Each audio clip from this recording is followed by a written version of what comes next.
गुजरातला गाडी गेल्यावर जातानीच ॲक्सिडेंट झाला. ॲक्सिडेंट झाला म्हणजे जागेवरच अटॅक आला त्यांना. हां. असं झालं. किती वर्ष झालं त्यांना जाऊन? आज ही दुसरं वर्ष चालू आहे. मी माझ्या हाताने माहीत आणली जाऊन. बरं एस्टेट बी काय नाही माझ्याकडं.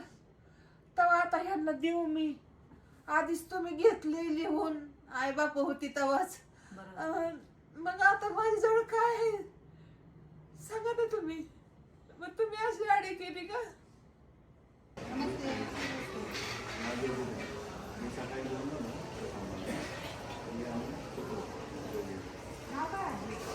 मंगल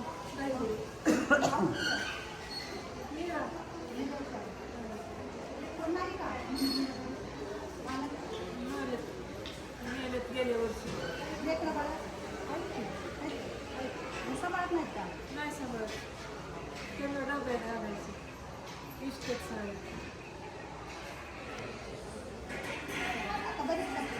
काय झालं? चला येते का आता?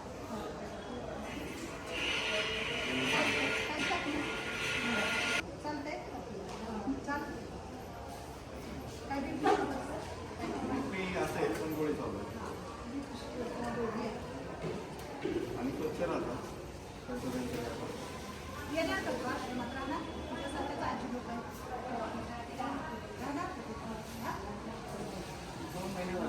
किती महिने झाले?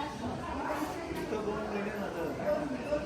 डिस्चार्ज होऊन तुला 2-3 महिने कोणच नाही आलं. जाऊ का म्हणा आम्ही आमच्या घरी आता? हां आम्ही आमच्या घरी जातो. चला मग चला. आपली गाडी आहे तिकडं, त्या गाडीत बसायचा. हां चला. तुला घरावर लागल तुला कळती बाबा जाणार आम्ही लगेच.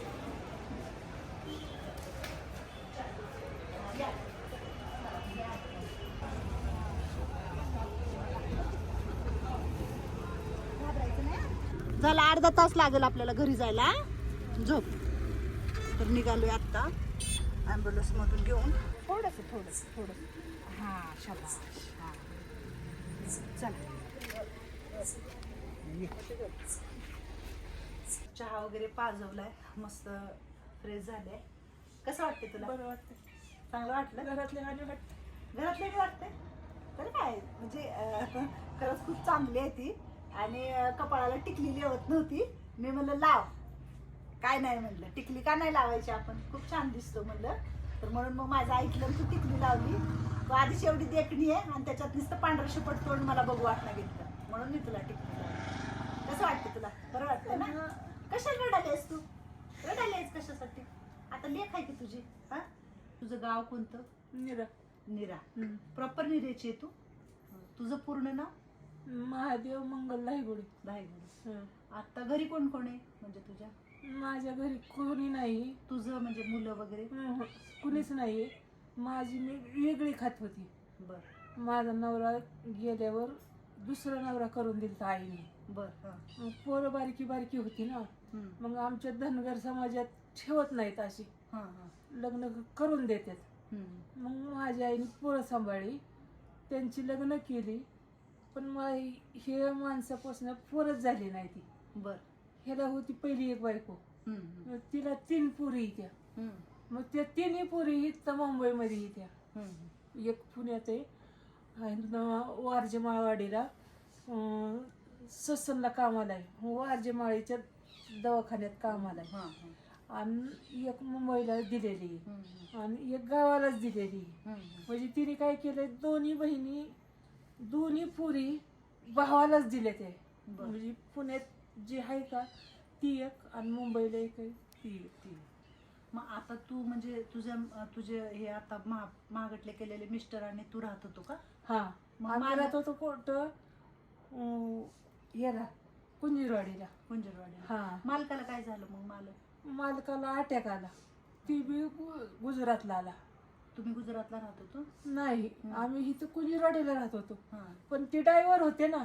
बर बर. हां. मग त्याच्यामुळे ती गुजरातला मेली. हां. गुजरातला गाडी गेल्यावर जातानीच ॲक्सिडेंट झाला. ॲक्सिडेंट झाला म्हणजे जागेवरच अटॅक आला त्यांना. हां. असं झालं. किती वर्ष झालं त्यांना जाऊन? आज ही दुसरं वर्ष चालू आहे. मी माझ्या हाताने मैत आणली जाऊन, माझ्या बारक्या भावानी आणि मी मैत आणली जाऊन, आणि थोरल्या भाऊजाईनी.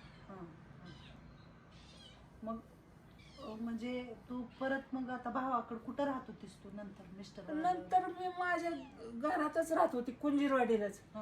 भाऊ म्हणून अशी गेलीच नाही त्यांच्या दारात, की ती सुद्धा आले नाहीत की चल बाया 4 दिवस माझ्या दारात, नाहीत आले अजिबात.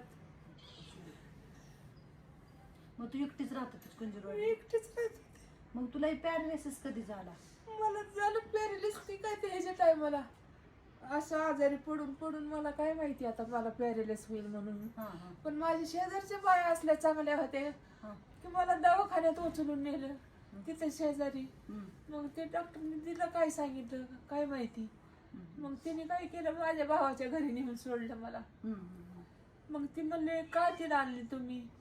तर ती म्हणली मोना म्हणली अहो त्यांना डॉक्टरने असं असं सांगितलंय. मग ती म्हणली मी नेते चला.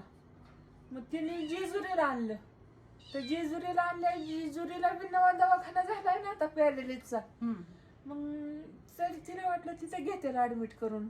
मग तिथं माझा एक भाऊ राहतो ना, मग तिथं ऍडमिट करून घेते म्हणून मग तिला तसं वाटलं असेल म्हणून मग तिने तिथं नेलं.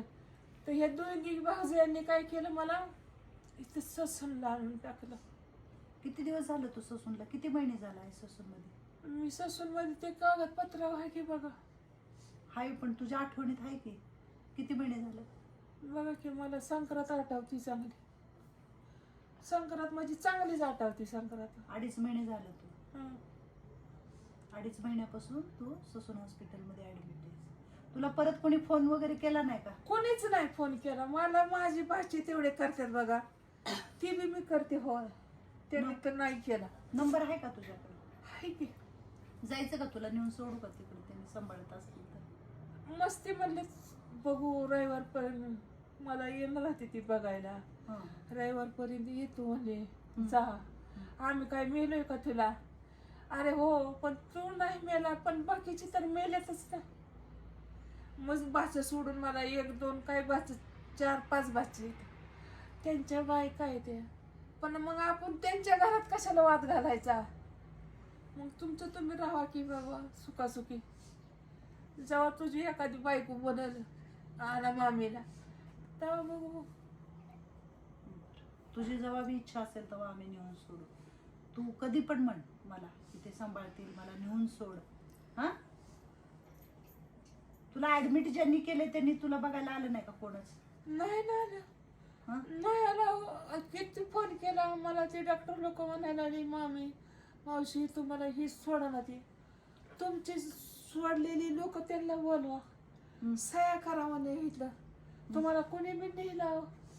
तर मी म्हणलं नाही मला तेच येते लोक न्यायला आशेवर. बरं एस्टेट बी काय नाही माझ्याकडं. तेव्हा आता ह्यांना देऊ मी. आधीच तुम्ही घेतले लिहून, आई बाप होती तेव्हाच. मग आता माझ्याजवळ काय आहे सांगा ना तुम्ही. मग तुम्ही अशी आडी केली का? जेजुरी नाही गुंट आहे बघा, त्याचे नाव आहे बघ फक्त माझं. पण ते बी आता त्यांच्यातच जमा झालं असेल ना का माझ्याकडे असेल. तरी मी त्याला धमकी दिली ते बारक्याला. बघ आता पुढचा विचार कर, तुला पाहिजे का कस काय.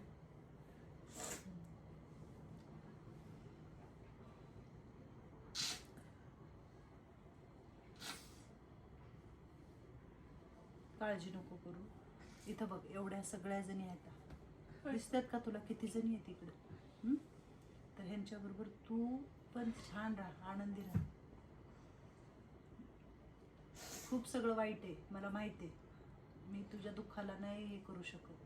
पण परत तुला अजून काहीतरी होण्यापेक्षा तुला सगळाच आजार आहे बरोबर का नाही?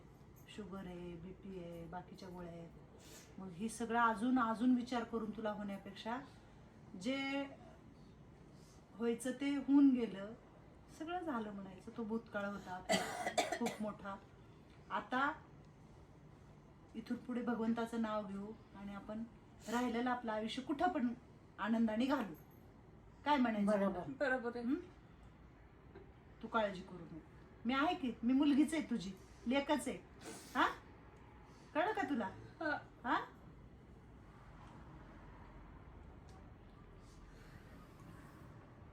मंगलमावशी, दोन मंगलमावशी आहेत माझ्याकडे. ही पण मंगलमावशीच आहे आणि प्रत्येकाची एक वेगळी व्यथा आहे. आणि ठीक आहे, तिच्या आयुष्यात घडलं जे झालं ते झालं. माणसाच्या आयुष्यात कधी काय होईल माहिती नाहीये. आणि परमेश्वर काही चुकून आपल्या हातून घडलं तर त्याची शिक्षाही आपल्याला मिळाली म्हणायचं. बरोबर आहे का नाही? आपले काही लहान मुलं होते, जे काही होतं आईवडिलांचं ऐकलो आपण, केलो, जे काही घडलं झालं ते आपल्या विधिलिखीमध्ये होतं. त्याच्यावर बोलायचं नाही आपण, आपल्याला कोणी अधिकार दिला नाहीये. ज्याचं त्याचं प्रारब्ध असतं, ज्याचे त्याचे कर्म असतात.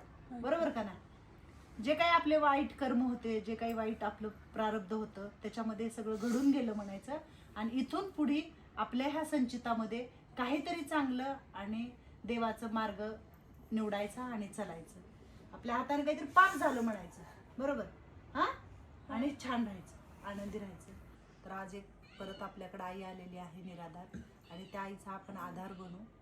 निराधार तर म्हणता येणार नाही, आहेत असूनही म्हणजे काही गोष्टी आहेत. मी फार पुढचं बोलायचं मला नाही कुणाविषयी, कुणाचीही मनं दुखवत नाही मी कधी. ज्याचं त्याचं आपल्याला जे करायचं ते आपण करायचं. तर ती आज माझ्याकडे आलेली आहे, ती माझी आई आहे. जोपर्यंत माझ्यापाशी आहे तोपर्यंत मी तिला चांगलं सांभाळेन, माझी आई म्हणून सांभाळेन. आणि आलंच कोणी तिचं बघून नेण्यासाठी तर नक्की त्यांच्याबरोबर तिला मी पाठवेन, ती जाईल. तर हीच आशा बाळगते की तिचा तो व्हिडिओ बघून कोणीतरी यावं आणि घरच्यांनी तिला मायेने हात फिरवून म्हणावं की तू कशी आहेस, काय आहेस, चल आमच्याबरोबर. तर हे खूप त्याचं आहे. पण ठीक आहे, काही हरकत नाही. कालच आपण आपल्या चांगल्या कामाची सुरुवात केली, आपल्या घराचं काम चालू केले आणि आज एक नाही 2 आजी आल्या. तर हा हिचा व्हिडिओ आहे.